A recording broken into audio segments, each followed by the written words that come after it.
कभी सोचा है कि किसी की अपनी ही जमीन उसके लिए ही नरक बन जाए, और वजह सिर्फ एक फसल। ये कोई कहानी नहीं, बल्कि चंपारण के हजारों किसानों की सच्ची दर्दनाक हकीकत थी। तो आज हम बात करने वाले हैं चंपारण सत्याग्रह की। ये वो चिंगारी थी जिसने भारत के स्वतंत्रता आंदोलन को, आप कह सकते हैं, एक बिल्कुल नई दिशा दे दी। चलिए साथ मिलकर समझते हैं कि कैसे एक छोटे से अनजान से इलाके में शुरू हुआ ये संघर्ष पूरे देश की आवाज बन गया। कहते हैं हर बड़ी क्रांति की जड़ में कोई बहुत गहरा दर्द छुपा होता है। चंपारण की क्रांति का दर्द जुड़ा था नील की खेती से। गांधी के आने से बहुत पहले वहां के किसानों के लिए हर एक दिन एक जंग जैसा था। तो आखिर कैसा था उनका जीवन? इस पूरे शोषण की जो जड़ थी ना, वो थी तिनकठिया प्रथा। अब ये नाम सुनने में शायद साधारण लगे, पर असल में ये एक तरह की कानूनी गुलामी थी। सोचिए, जमीन किसान की, पर फैसला अंग्रेजों का। मतलब अपनी ही जमीन पे क्या उगाना है ये भी वो खुद तय नहीं कर सकते थे। जरा सोच कर देखिए उस हालात को। अपनी ही जमीन पर नील उगाने की जबरदस्ती, और जब फसल तैयार हो तो उसकी कीमत इतनी कम कि लागत भी ना निकले, ऊपर से भारी भरकम लगान। और अगर किसी ने हिम्मत करके इंसाफ की मांग कर दी तो जवाब में सिर्फ कोड़े और जुल्म। इसका नतीजा था एक ऐसा खौफ जिसने किसानों की हिम्मत को पूरी तरह से तोड़कर रख दिया था। लेकिन जुल्म जब हद से बढ़ जाता है तो कहीं न कहीं से एक आवाज उठती ही है। इसी घुटन भरे माहौल में एक साधारण से दिखने वाले किसान ने हिम्मत दिखाई। उसने तय कर लिया कि अब और चुप नहीं बैठना है, चाहे जो हो जाए। और वो किसान थे राजकुमार शुक्ल। उन्होंने गांधी जी तक पहुंचकर उन्हें चंपारण की दर्दनाक हकीकत बताई। गांधी जी शुरू में वो सीधे तौर पर इसमें शामिल नहीं होना चाहते थे, लेकिन शुक्ल की जिद और किसानों के दर्द की कहानियों ने उन्हें वहां आने पर मजबूर कर ही दिया। और साल 1917 में उनका चंपारण पहुंचना भारत के इतिहास को हमेशा हमेशा के लिए बदलने वाला। और बस यहीं से पूरी कहानी का रुख बदल जाता है। गांधी का चंपारण आना कोई मामूली दौरा नहीं था। ये ब्रिटिश साम्राज्य को दी गई पहली सीधी लेकिन पूरी तरह से शांतिपूर्ण चुनौती थी। गांधी जी ने जैसे वहां किसानों से मिलना जुलना और जांच पड़ताल शुरू की, अंग्रेज प्रशासन एकदम से हरकत में आ गया। उन्हें फौरन एक सरकारी आदेश थमा दिया गया, चंपारण छोड़कर चले जाइए। उन्हें लगा बस एक नोटिस से ये आवाज दब जाएगी। लेकिन शायद अंग्रेजों ने गलत इंसान को चुनौती दे दी थी। गांधी का जवाब बिल्कुल साफ और सीधा था, इतना अन्याय देखकर मैं वापस नहीं जा सकता। ये सिर्फ एक वाक्य नहीं था, ये झुकने से एक साफ इनकार था।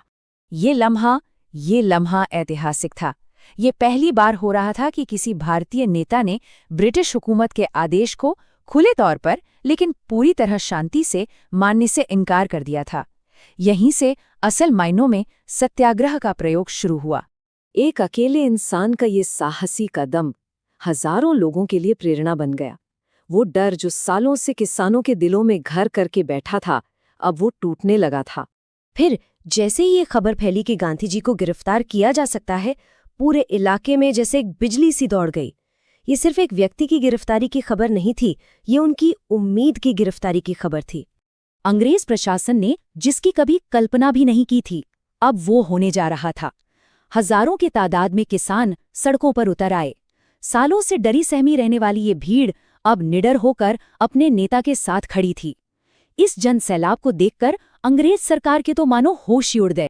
लोगों की इस जबरदस्त ताकत के आगे सरकार को झुकना ही पड़ा। वो समझ गए कि गांधी जी को गिरफ्तार करना एक बहुत बहुत बड़ी भूल होगी। नतीजा, उन्हें रिहा कर दिया गया। और इतना ही नहीं, मामले की जांच के लिए एक कमेटी बनाई गई जिसमें खुद गांधी जी को भी सदस्य बनाया गया। ये लोगों की पहली और बहुत बड़ी जीत थी। चंपारण का ये संघर्ष सिर्फ एक स्थानीय लड़ाई जीतकर ही खत्म नहीं हुआ। नहीं, इसकी गूंज पूरे देश में सुनाई दी और इसने आने वाले भारत के भविष्य की नींव रख दी। ये बदलाव सिर्फ कागजों पर नहीं था, ये लोगों के अंदर आया था। जहां पहले डर, जबरदस्ती और अन्याय का अंधेरा था, अब वहां जीत, राहत और एक नई उम्मीद की रोशनी थी। चंपारण ने सिर्फ एक कानून नहीं बदला, उसने लोगों के अंदर की हिम्मत को बदल दिया था।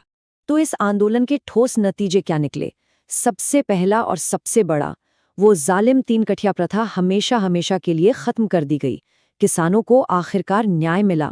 और सबसे जरूरी बात, पूरे देश को एक बहुत शक्तिशाली संदेश मिला कि अगर लोग एक हो जाएं तो कुछ भी नामुमकिन नहीं है। चंपारण ने एक ऐसे सिद्धांत को सच साबित कर दिया जो अमर हो गया। वो ये कि बिना हथियार उठाए सिर्फ सच और अहिंसा के रास्ते पर चलकर दुनिया की सबसे बड़ी ताकत को भी चुनौती दी जा सकती है। और यही सीख आगे चलकर स्वतंत्रता संग्राम का मूल मंत्र बन गई। एक और बहुत बड़ा बदलाव आया। इस आंदोलन ने आज़ादी की लड़ाई का चेहरा ही बदल दिया। अब ये लड़ाई सिर्फ बड़े शहरों के पढ़े लिखे लोगों की नहीं रह गई थी। चंपारण ने ये साबित कर दिया कि असली भारत तो गांव में बसता है और इस देश के किसान ही इस लड़ाई की असली ताकत हैं। और हाँ, यहीं से मोहनदास करमचंद गांधी पूरे देश के लिए महात्मा बन गए। चंपारण ने उन्हें वो नेता बनाया जिस पर हर आम भारतीय आंख बंद करके भरोसा कर सकता था, एक सच्चा जन नेता। और शायद इसीलिए चंपारण की कहानी आज भी उतनी ही जरूरी है। ये हमें सोचने पर मजबूर करती है कि क्या आज के इस दौर में भी अहिंसा और सत्य की वो शक्ति दुनिया के बड़े से बड़े सिस्टम को, बड़े से बड़े साम्राज्यों को हिला सकती है।